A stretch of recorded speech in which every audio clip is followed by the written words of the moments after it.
life starts collapsing around you, when it feels like you're carrying too much, when every breath feels like labor, when hopelessness crawls in beside you.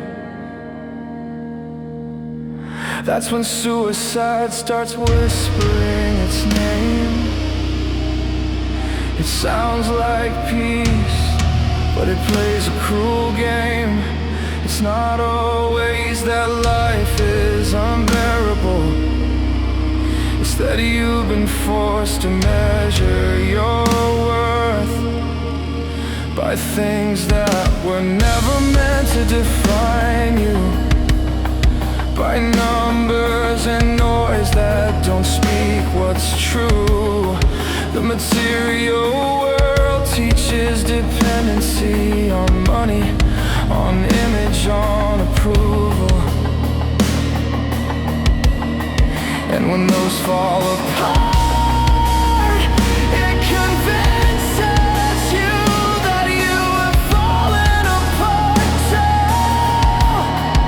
And suicide starts sounding like mercy, a quiet voice, a deadly plea, promising rest, promising free. It mimics comfort, it borrows your tone.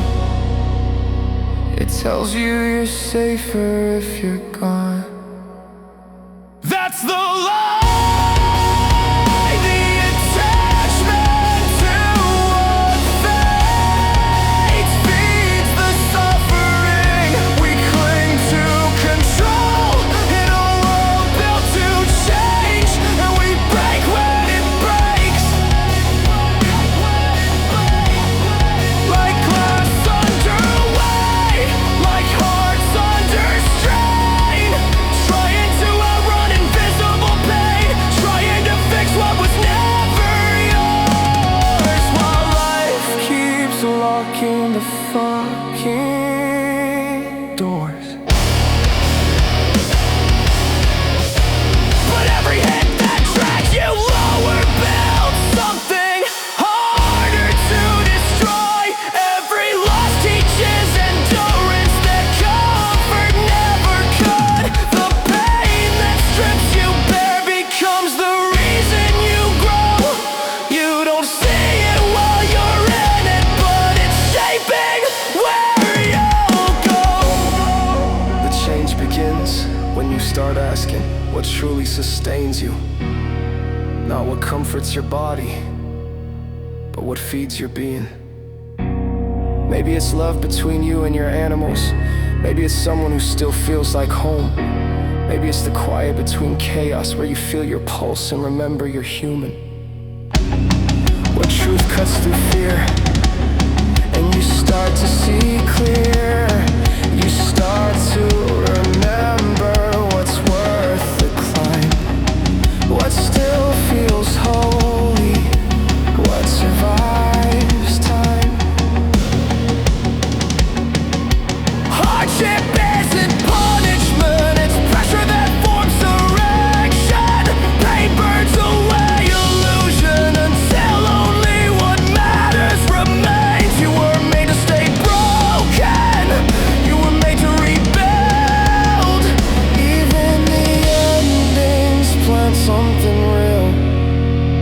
Peace isn't the absence of shitstorm, it's what survives inside it. It's not waiting for lurking, it's realizing you can still feel love, awe, laughter, even with pain in the room. Even when the world feels like doom, you're still breathing, still moving, still trying to bloom, still standing in fire and calling it grace, still finding warmth in a cold, hard place. Growth hides in the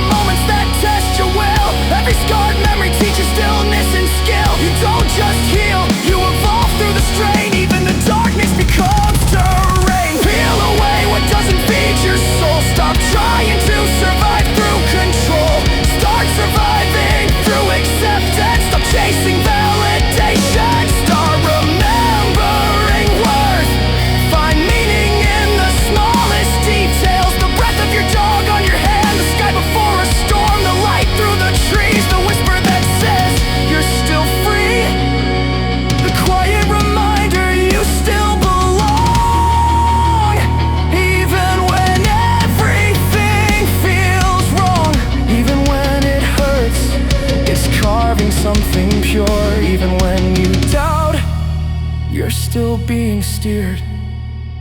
You can't force life to stop raining. You can only decide who you'll be in the storm. The world will tell you peace is earned by having more, fixing more, achieving more. The truth is peace begins when there's nothing left to prove, when you've got nothing to lose and everything left to choose. When you stop reaching for what's already yours and start letting life open its doors. Hard times are teachers dressed like loss. They strip away what's false until only strength walks. Everything taken clears a new space to fill. Everything fallen waits for your will. Stop resisting the collapse. Listen to what's underneath it. There's something untouchable there, the part of you that existed before pain and will exist after it.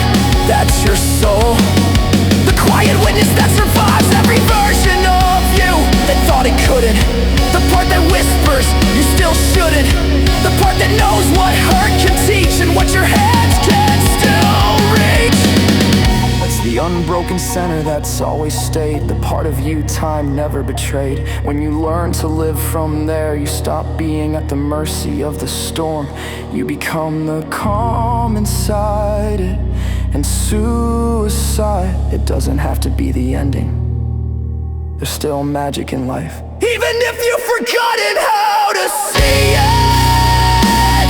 There's still light in the cracks where you bleed.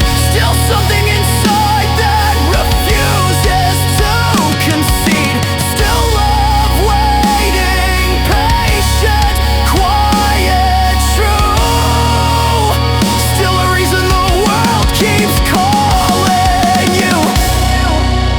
Because every fall has its rise tucked inside, and the pain you've carried still leads to the light.